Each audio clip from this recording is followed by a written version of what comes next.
इस वीडियो में आप इतिहास की 7 ऐसी अनसोल्ड मिस्ट्रीज जानोगे जिन्होंने दशकों से और कुछ ने तो सदियों से एक्सपर्ट्स और हिस्टोरियंस को असमंजस में डाला हुआ है।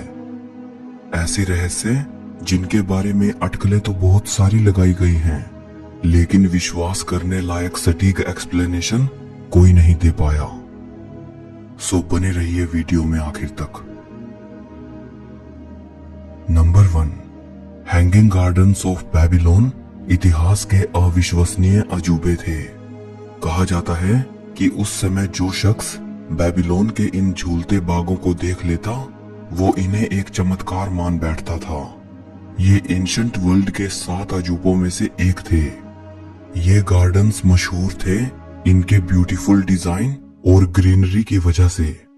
हिस्टोरियंस कहते हैं कि इन गार्डन्स को प्राचीन शहर बेबीलोन में बनाया गया था। बेबीलोन आज के समय के इराक में पड़ता था। कहानी ये है कि इन गार्डन्स को आज से 2600 साल पहले किंग नेबुकदनेस्सर सेकंड ने अपनी पत्नी के लिए बनवाया था, जो अपने मायके की हरी पहाड़ियों को मिस किया करती थी। बेबीलोन के इन गार्डन्स को झूलते हुए बाग इसलिए कहा जाता था क्योंकि छत जैसे उठाए गए ढांचे बनाकर उन पर पेड़ पौधे लगाकर इन गार्डन्स को बनाया गया था। छतों से पेड़ों की लताएं नीचे झूलती थी, जिससे ये इल्यूजन क्रिएट होता था कि मानो ये बगीचे हवा में तैर रहे हों।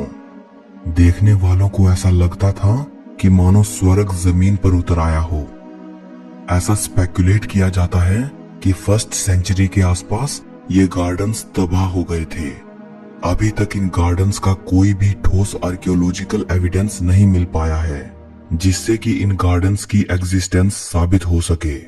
इसीलिए बहुत से लोग इन गार्डन्स को महज एक प्राचीन मनगढ़ंत कहानी मानते हैं। लेकिन 1st सेंचुरी से पहले के बहुत सारे स्कॉलर्स ने अपनी राइटिंग्स में इनका जिक्र किया था, और कुछ तो ऐसे भी थे जिन्होंने बकायदा बेबीलोन जाकर इन्हें देखा था। नंबर 2, कहा जाता है कि एंशंट वर्ल्ड में एटलांटिस नाम का एक बड़ा शहर था। ये एक आइलैंड पर बसा हुआ था। इस शहर का जिक्र सबसे पहले 2400 साल पहले एंशंट ग्रीक फिलोसोफर प्लेटो की राइटिंग्स में मिलता है। प्लेटो ने बताया था कि एटलांटिस एक काफी समृद्ध सिविलाइजेशन थी। ये एक बेहद प्रोस्परस और पावरफुल एम्पायर था जिसने दूसरे राज्यों को भी जीत रखा था। प्लेटो ने लिखा है कि एटलांटिस एक तरह की यूटोपियन सोसाइटी थी जिसके पास ग्रेट वेल्थ, एडवांस्ड टेक्नोलॉजी और एक स्ट्रॉन्ग मिलिट्री थी। प्लेटो ने आगे बताया है कि ये आइलैंड उनके टाइम से करीब 9000 साल पहले एग्जिस्ट करता था, लेकिन एक भयंकर आपदा के कारण ये पूरा आइलैंड समुद्र में डूब गया। इस कैटास्ट्रोफिक इवेंट के कारण एटलांटिस पृथ्वी से गायब हो गया और अपने पीछे सिर्फ मिथ्स और लेजेंड्स छोड़ गया। सदियों से बहुत सारी थियरीज और स्पेकुलेशंस सामने आती रही हैं, जिन्होंने एटलांटिस की पॉसिबल लोकेशन बताने का दावा किया है। कोई कहता है कि एटलांटिस भूमध्य सागर में रहा होगा और कोई उसकी लोकेशन अटलांटिक महासागर बताता है, लेकिन एटलांटिस के अस्तित्व को साबित करने के लिए ठोस सबूत नहीं मिल पाए हैं, जिसकी वजह से बहुत लोग एटलांटिस को सिर्फ एक मिथ मानते हैं। लेकिन इसके विपरीत बहुत लोग कहते हैं कि अगर प्लेटो जैसे फिलोसोफर ने इसके बारे में लिखा है तो एटलांटिस सच में कोई रियल प्लेस रहा होगा। सच चाहे कुछ भी हो, पर आज भी एटलांटिस एक गायब हो चुकी सिविलाइजेशन की एक दिलचस्प कहानी बना हुआ है, और आज भी लोग इस रहस्य में काफी इंटरेस्ट लेते हैं। नंबर 3, ज़ोडिएक किलर एक सीरियल किलर था जिसने 1960s और 1970s में कैलिफोर्निया में दहशत पैदा कर दी थी। उसने क्लेम किया था कि उसने 37 लोगों की हत्या की है, लेकिन उनमें से 5 ही को कंफर्म किया जा सका। ज़ोडिएक किलर न्यूज मीडिया को टॉन्टिंग लेटर्स भेजता था। लेटर्स में क्रिप्टिक कोड्स, मैसेजेस और साइफर्स होते थे, जिनमें से ज्यादातर को कभी सोल्व नहीं किया जा सका। लेटर्स में वो पुलिस का मजाक उड़ाते हुए क्राइम्स की रिस्पॉन्सिबिलिटी लेता था और अपना नाम ज़ोडिएक लिखता था। अपने सिग्नेचर के लिए वो एक सिंबल का इस्तेमाल करता था जिसमें क्रॉस के साथ एक सर्कल बना होता था। उसने कैलिफोर्निया के लोगों के बीच डर का माहौल पैदा कर दिया था। बहुत सारी इन्वेस्टिगेशंस के बावजूद ज़ोडिएक किलर को पकड़ा नहीं जा सका। यह केस आज भी अनसॉल्व्ड है और किलर की ट्रू आइडेंटिटी और हत्याओं के पीछे का उसका मोटिव आज भी अननोन है। आज भी ये केस अमेरिका के सबसे कुख्यात अनसुलझे रहस्यों में से एक है। नंबर 4, क्लियोपेट्रा एंशिएंट इजिप्ट की लास्ट क्वीन थी और वो इजिप्ट की सबसे फेमस रानी थी। क्लियोपेट्रा विख्यात थी उसकी खूबसूरती और इंटेलिजेंस के लिए, और वो ज्यादा मशहूर तब हुई जब उसका नाम जुड़ा रोम के दो सबसे पावरफुल व्यक्तियों के साथ, जूलियस सीजर और मार्क एंटनी। 30 BC में रोमन मिलिट्री लीडर ऑक्टेवियन की फोर्सेस ने मार्क एंटनी को हरा दिया और इजिप्ट को कैप्चर कर लिया। इसके बाद क्लियोपेट्रा ने स्नेक बाइट के जरिए आत्महत्या कर ली। उसने एक इजिप्शियन कोबरा को खुद को काटने दिया, जिसकी वजह से उसकी मृत्यु हो गई। इतिहासकार कहते हैं क्लियोपेट्रा और मार्क एंटनी दोनों को इकट्ठे एक बेहद शानदार कब्र में दफनाया गया था, जिसमें उनके साथ उनकी आफ्टर लाइफ के लिए बेशकीमती खजाना दफनाया गया था। सो क्लियोपेट्रा की कब्र को खोज लेना किस्से कहानियों में सुने जाने वाले ट्रेजर को ढूंढ लेने जैसा होगा। आर्कियोलॉजिस्ट्स ने सदियों से क्लियोपेट्रा की कब्र को तलाशने की हजारों कोशिशें की हैं, लेकिन वो नाकाम रहे हैं। कुछ कहते हैं कि क्लियोपेट्रा को इसलिए भी सीक्रेटली दफनाया गया था ताकि उसकी बॉडी को एनिमीज के द्वारा खराब करने से बचाया जा सके। 2000 साल बीत जाने के बाद आज भी क्लियोपेट्रा की कब्र एक अनसॉल्व्ड मिस्ट्री बनी हुई है और आज भी हिस्टोरियंस और आर्कियोलॉजिस्ट्स उसकी कब्र को तलाशने में उत्सुक हैं। नंबर 5, 1587 में 115 अंग्रेज सेटलर्स अमेरिका के नॉर्थ कैरोलिना के रोआनोक आइलैंड पर आकर बस गए। इन लोगों का मकसद था अमेरिका में पहली परमानेंट इंग्लिश सेटलमेंट बनाना। रोआनोक आइलैंड पर जो ये कॉलोनी बसाई गई थी, इसके लीडर जॉन वाइट नाम के एक शख्स थे। जॉन वाइट कॉलोनी में सप्लाईज के लिए जल्दी ही इंग्लैंड वापस चले गए और उन्होंने 3 महीने के अंदर रोआनोक आइलैंड वापस आने का तय कर रखा था।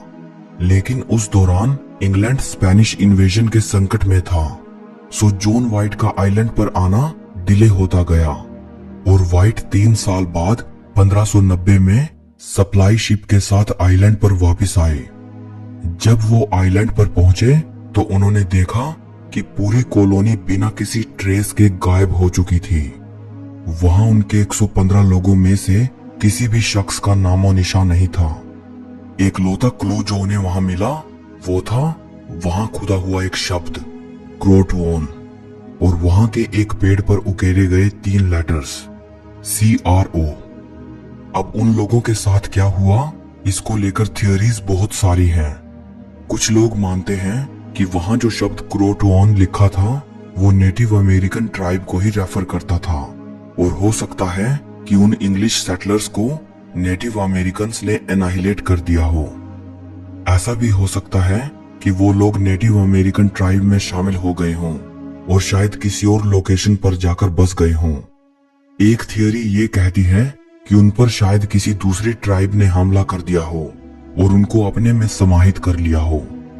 ऐसा भी अनुमान लगाया जाता है कि उन लोगों ने शायद इंग्लैंड वापस जाने की कोशिश की और वो बीच रास्ते समुद्र में डूब गए।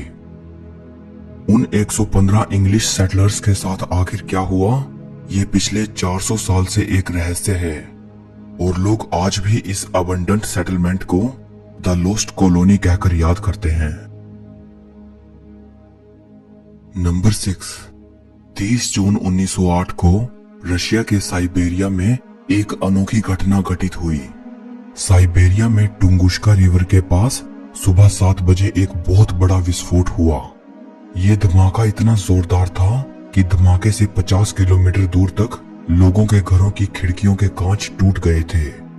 इस विस्फोट ने 2000 स्क्वायर किलोमीटर के एरिया में 80 मिलियन पेड़ों को भस्म कर दिया था। इस एक्सप्लोजन की वजह से जो शॉक वेव्स उत्पन्न हुई थी उनको सैकड़ों किलोमीटर दूर तक महसूस किया गया था। वैज्ञानिकों ने अनुमान लगाया था कि ये एक्सप्लोजन 15 मेगाटन्स ऑफ TNT के बराबर था। अच्छी बात यह रही कि इतने मैसिव डिस्ट्रक्शन के बावजूद भी कोई भी ह्यूमन कैजुअलिटी को रिपोर्ट नहीं किया गया, क्योंकि जहां ये विस्फोट हुआ था वो एक रिमोट एरिया था। ये विस्फोट किस वजह से हुआ था ये आज भी एक रहस्य है। वैज्ञानिक इस विस्फोट का सबसे विश्वसनीय कारण उल्कापिंड मानते हैं, लेकिन विस्फोट की जगह पर उल्कापिंड के जमीन पर टकराने से बना कोई गड्ढा वहां नहीं मिला। इसको लेकर यह कहा जाता है कि उल्कापिंड जमीन पर टकराने से पहले ही एटमॉस्फेयर में ही एक्सप्लोड हो गया होगा। नंबर 7, 1901 में ग्रीस के एंटीकीथेरा आइलैंड से समुद्री जहाज का मलबा मिला था। उस मलबे से एक एंशिएंट ग्रीक डिवाइस पाया गया था। इस घड़ी जैसे दिखने वाले डिवाइस को अब एंटीकीथेरा मैकेनिज्म कहा जाता है। अनुमान लगाया गया है कि यह डिवाइस तकरीबन 100 BC के आसपास बनाया गया था, यानी ये आज से 2100 साल पुराना है। इस डिवाइस को संसार का पहला एनालॉग कंप्यूटर माना जाता है, क्योंकि इसका इस्तेमाल प्राचीन यूनान में एस्ट्रोनॉमिकल फिनोमिना और एक्लिप्सिस प्रेडिक्ट करने के लिए किया जाता था। इस डिवाइस में ब्रोंज के बने गियर्स और डायल्स का एक कॉम्प्लेक्स सिस्टम है, जिससे ग्रहों की गति का पता लगाया जा सकता था। इस मैकेनिज्म में पहला साइंटिफिक डायल है जो सूर्य, चंद्रमा और संभवतः ग्रहों की भी पोजीशन दर्शाता है। हैरान करने वाली बात यह है कि यह डिवाइस अपने टाइम के हिसाब से इतना एडवांस है कि अगले 1000 साल तक भी ऐसी कोई चीज नहीं बनाई गई।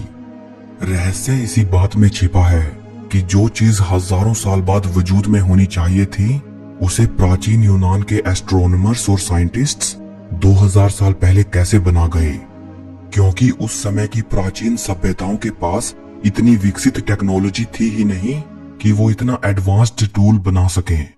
इसीलिए आज रिसर्चर्स ये सोचने पर मजबूर हुए हैं कि क्या प्राचीन सभ्यताओं के पास भी विकसित तकनीक थी। इस डिवाइस का ओरिजिन और इसका इन्वेंटर कौन था ये अभी तक पता नहीं चल पाया है। इसको लेकर आज के स्कॉलर्स के जहन में 2 नाम आते हैं। पहला नाम है ग्रीक एस्ट्रोनॉमर हिपार्कस और दूसरा नाम है ग्रीक इन्वेंटर आर्किमिडीज।